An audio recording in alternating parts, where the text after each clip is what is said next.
الحمد للہ رب العالمین والصلاة والسلام علی رسولہ الکریم اما بعد فاعوذ باللہ من الشیطان الرجیم بسم اللہ الرحمن الرحیم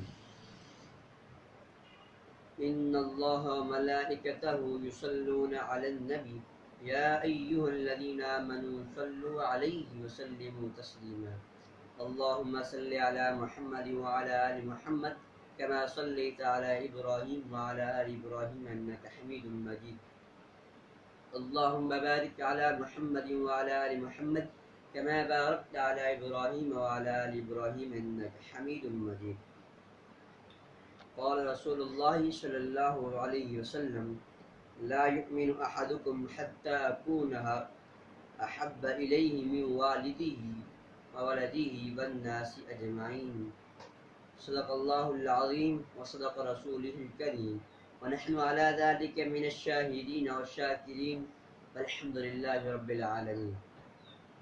برادران عزیز اور اقبال کے شائنوں، السلام علیکم ورحمۃ اللہ وبرکاتہ۔ جیسا کہ آپ جانتے ہیں کہ اس وقت وبا کرونا نامی وبا نے اس وقت پوری دنیا کو اپنے اندر اپنی لپیٹ میں لیا ہوا ہے، جس کی بدولت آپ گھروں تک محسوس ہو چکے ہیں۔ طلباء کی تعلیمی سرگرمیاں معطل ہیں اور باقی لوگوں کی سرگرمیاں معطل ہیں اور وہ گھر بیٹھے اپنے کام کاج میں مصروف ہیں۔ تو کیوں نہ ہم نے سوچا کہ جو طالب علم گھر بیٹھے اور ہم انہیں سیرت نبی صلی اللہ علیہ وسلم کی روشنی سے آراستہ کریں، تو اس کے لیے ہم نے یہ آپ کے لیے ایک لائیو ویڈیو کا اجرا کیا ہے۔ ہم آج آپ کے سامنے سیرت نبی صلی اللہ علیہ وسلم پر روشنی ڈالیں گے کہ نبی مکرم صلی اللہ علیہ وسلم کا اس دنیا کے آنے کے اندر ان کا مقصد اور ان کی جو زندگی کے لمحات تھے وہ کس طرح گزرے، انہوں نے لمحات کے اندر کیا کیا اور اپنی امت کے لیے کیا کیا قربانیاں دی، اور ہمارا کیا فرض ہے کہ ہم نے ان کی سیرت سے کیا حاصل کرنا ہے۔ ہم ایک سچے عاشق رسول جس کا ہم نعرہ لگاتے ہیں، ہم کیسے بن سکتے ہیں؟ ہر انسان نبی مکرم صلی اللہ علیہ وسلم کا سچا عاشق ہے اور یہ ہر انسان یہ دعویٰ کرتا ہے، اور ہم نے یہ دعویٰ ثابت کرنا ہے، اور اس دعوت کو ثابت کرنے کے لیے ہمارے پاس کیا ہونا چاہیے؟ نبی مکرم صلی اللہ علیہ وسلم کی اسلامی تعلیمات جو انہوں نے ہم تک پہنچائی، ہمارا فرض ہے کہ ان کو ہم اپنی زندگیوں کے اندر ڈھالیں، ان کے مطابق اپنی زندگی استوار کریں، ان کی سنتوں پر عمل کریں، تو تب جا کے ہم نبی مکرم صلی اللہ علیہ وسلم کے ساتھ سچے عشق کا دعویٰ کر سکتے ہیں۔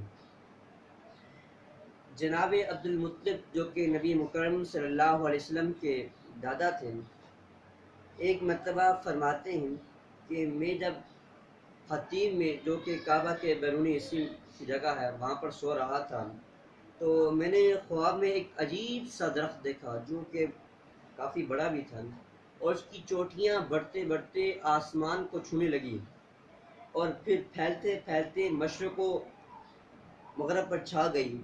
اس درخت سے ایسا نور پھوٹ رہا تھا کہ جس کے سامنے سورج کی روشنی بھی مانند پڑ رہی تھی، اور عرب و عجم سب اس کے سامنے سجدہ ریز تھے۔ قریش کی ایک جماعت اس کی ایک ٹہنی سے لٹکی ہوئی تھی، جبکہ دوسری جماعت اس کو کاٹنے کے لیے کوششیں کر رہی تھی اور بے درپے مگن تھی کہ وہ اس ٹہنی کو کاٹ دیں۔ کہ عبد المطلب کہتے ہیں کبھی میں یہی دیکھ رہا تھا کہ اچانک ایک شخص ایک خوبصورت نوجوان نمودار ہوا جو حسین و جمیل، پاکیزہ، خوشبودار، ایسا انسان تھا جو میں نے پہلے کبھی نہیں دیکھا۔ اس نوجوان نے ان کاٹنے والی جماعت جو کہ نیچے اس ٹہنی کو کاٹنے کی کوشش کر رہے تھے اپنے زور سے مار بھگایا۔ میں نے درخت کی طرف ہاتھ بڑھایا کہ اس سے ثمر حاصل کر سکوں، مگر اس نوجوان نے مجھے ایسا کرنے سے منع کر دیا اور کہا کہ اس میں آپ کا کوئی حصہ نہیں ہے، یہ تو ان خوش نصیبوں کے لیے ہے جو اس سے لٹک رہے ہیں۔ عبد المطلب فرماتے ہیں میں چون کر اٹھا، یعنی کہ میری آنکھ کھل گئی، اور ایک کاہنہ عورت یعنی کہ جو اس وقت خواب کی تعبیریں کیا کرتی تھی اس کے پاس گیا اور اسے اپنا خواب سنایا تاکہ اس کی تعبیر کر سکیں۔ میرا خواب سن کر عورت گہری سوچ میں ڈوب پڑی، اس کی چہرے کا رنگ بدل گیا اور وہ مضطرب دکھائی دینے لگی۔ اس نے میری طرف بغور دیکھا اور کہا اگر واقعی تمہارا خواب سچا ہے اور تم نے ایسا خواب دیکھا ہے تو تمہاری نسل سے ایک ایسی برگزیدہ ہستی پیدا ہوگی جس کی حکمرانی اور جس کا نام مشرق و مغرب، شمال جنوب ہر طرف پھیل جائے گا۔ تو دوسری طرف بی بی آمنہ فرماتی ہیں کہ جب آپ صلی اللہ علیہ وسلم کی ولادت ہوئی تو میرے جسم سے ایک نور نکلا جس سے شام کے محلات روشن ہو گئے۔ ان کی روایت میں ہے کہ ایوان کسرا کے 14 کنگرے ٹوٹ گئے، مجوسیوں کا آتش کدہ ٹھنڈا ہو گیا۔ مجوسیوں کا آتش کدہ جس میں وہ عبادت کرتے تھے، آگ کی پوجا کیا کرتے تھے، وہ ٹھنڈا ہو گیا، اور بحر سادہ خشک ہو گیا اور گرجے گر گئے۔ اس طرح اور کئی روایتیں بیان کی گئی۔ نبی مکرم صلی اللہ علیہ وسلم کی جو ولادت باسعادت ہوئی اس میں مختلف روایات ہیں۔ کچھ لوگ 9 ربیع الاول بتاتے ہیں تو کچھ لوگ 12 ربیع الاول بتاتے ہیں۔ تو بروز سموار قبل جو ہجری 20 اپریل 571 عیسوی صبح کے وقت مکہ مکرمہ میں عبد المطلب کے بیٹے عبداللہ کے ہاں نبی مکرم صلی اللہ علیہ وسلم کی ولادت باسعادت ہوئی۔ نبی مکرم صلی اللہ علیہ وسلم کی دایا حضرت ام ایمن تھی۔ بی بی آمنہ فرماتی ہیں کہ ولادت کا وقت قریب آیا تو میرے پاس صرف 2 عورتیں تھیں،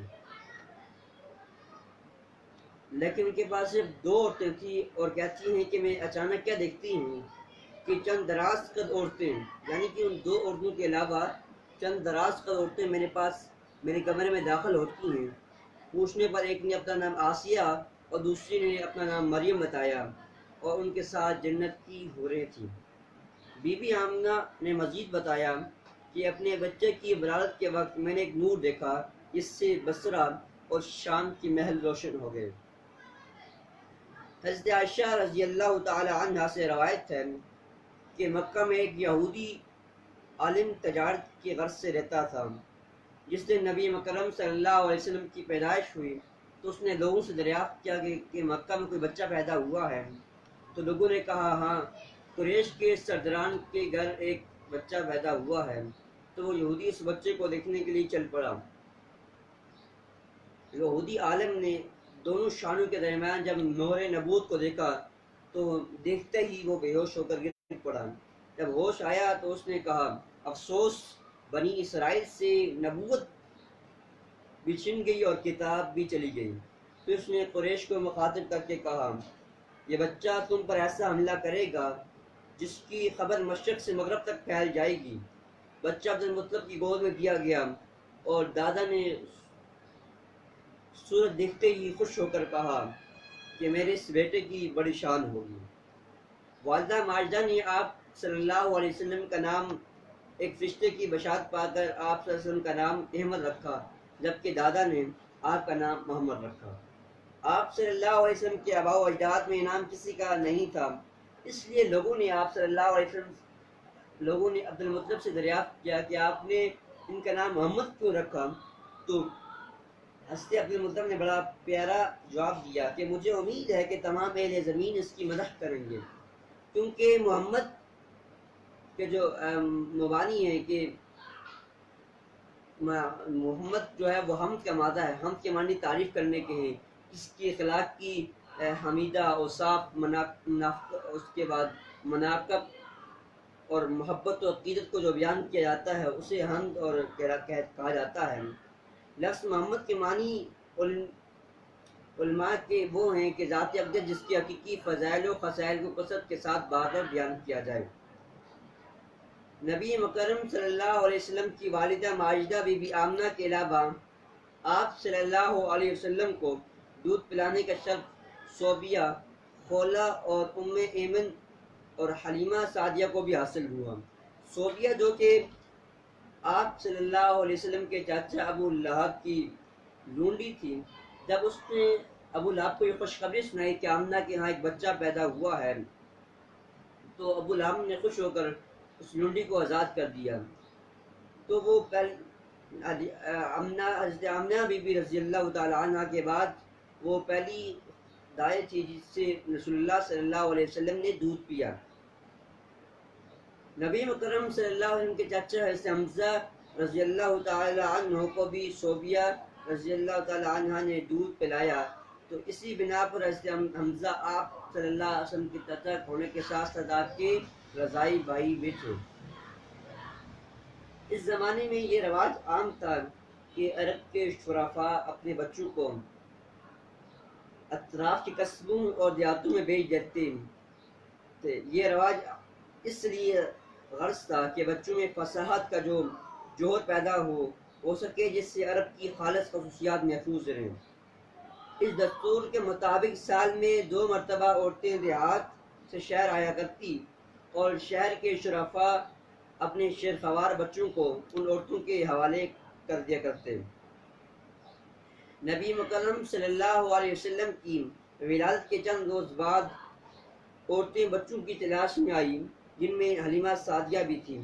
حلیمہ فرماتی ہیں کہ میں اپنے شوہر حارث کے ساتھ وہاں اپنے سفر پر ہمراہ ہوئی اور میری اونٹنی اتنی کمزور تھی کہ جبکہ ایک لاغر گدی بھی ہمارے ساتھ تھی، اونٹنی ایک قطرہ بھی دودھ نہ دیتی تھی اور ہم بھوک کی وجہ سے رات بھر نہ سو سکے۔ فرماتی ہیں کہ میری چاچیوں میں اتنا دودھ نہ تھا کہ ایک بچہ اسیر ہو کر اس دودھ کو پی سکے۔ میرا بچہ ساری رات بلبلاتا رہا۔ نبی صلی اللہ علیہ وسلم کو تمام عورتوں نے دیکھا، لیکن انہوں نے یتیم ہونے کی بنا پر اس بچے کو قبول نہ کیا۔ حلیمہ سعدیہ اپنی کمزور سواری کی وجہ سے مکہ دیر سے پہنچی۔ تمام عورتیں کھاتے پیتے لوگوں سے بچے لے کر روانہ ہو چکی تھی۔ صرف حضرت حلیمہ سعدیہ تمام گھروں کے اندر گئی تو تمام نے یہ جواب دیا کہ بچے جا چکے ہیں۔ تو جب آخری گھر بچہ وہ حضرت محمد صلی اللہ علیہ وسلم کا تھا اور پورے شہر کے اندر ایک بچہ تھا، تو حلیمہ سعدیہ نے سوچا کیوں نہ خالی ہاتھ جانے سے بہتر یہی ہے کہ اس بچے کو لے جائیں، اور ہو سکتا ہے کہ اللہ تعالیٰ اس کی توفیل خیر مرتب دے دے۔ یہ فیصلہ کر کے حلیمہ سعدیہ عبد المطلب کے گھر پہنچی۔ حلیمہ کی ملاقات نبی مکرم صلی اللہ علیہ وسلم کی والدہ آمینہ بی بی سے ہوئی اور ان سے کہا ذرا بچہ تو دکھائیں۔ حلیمہ سعدیہ شہادت دیتی ہیں کہ جس کمرے میں نبی مکرم صلی اللہ علیہ وسلم تھے، جب میں اس میں داخل ہوئی تو خوشبو کا ایک جھونکا آیا اور مجھے یوں محسوس ہوا جیسے جنت کے دروازے کھل گئے ہوں۔ نبی کریم صلی اللہ علیہ وسلم سفید کپڑے میں لپٹے سو رہے تھے۔ کہتی ہیں میں نے اتنا حسین و جمیل بچہ پہلے کبھی نہ دیکھا۔ میں نے آمنہ سے کہا کہ بہن، میں نے ایسا حسین بچہ پہلے کبھی نہ دیکھا۔ میں نے بچے کے سینے پر ہاتھ پھیرا، آپ صلی اللہ علیہ وسلم نے پنداکے تبسم کے ساتھ کھولی۔ فرماتی ہیں کہ جو ہی میں نے بچے کو اپنی چھاتی سے لپکایا، میری سوکھی چھاتیوں میں دودھ بھر آیا۔ بچے نے میری دائیں چھاتی سے دودھ پیا۔ جب میں نے بائیں کی طرف کیا تو میری کوشش کے باوجود دودھ نہیں پیا۔ ننھے یتیم ابن عبداللہ کی فطرت ہی میں اللہ تعالیٰ نے عدل رکھا تھا، یعنی کہ انصاف۔ یعنی حلیمہ سلطان کو نہایت حیرت تھی، اس نے کبھی دونوں چھاتیوں کو منہ نہ لگایا بلکہ ایک چھاتی سے ہمیشہ دودھ پیا، یعنی کہ وہ دوسری چھاتی سے دودھ اس لیے نہیں پیتا تھا کہ وہ اپنے رضائی بھائی کے لیے چھوڑ دیتا۔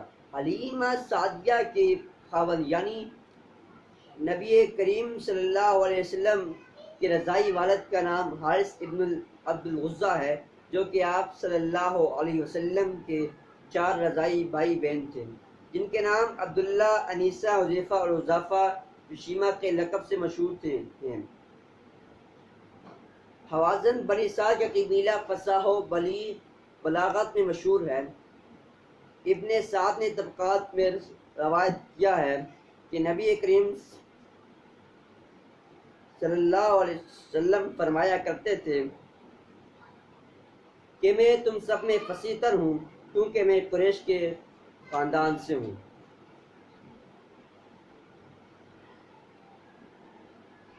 حلیمہ سعدیہ بی بی آمنہ کے لخت جگر کو لے کر اپنے خیمے میں آ گئی۔ شام کو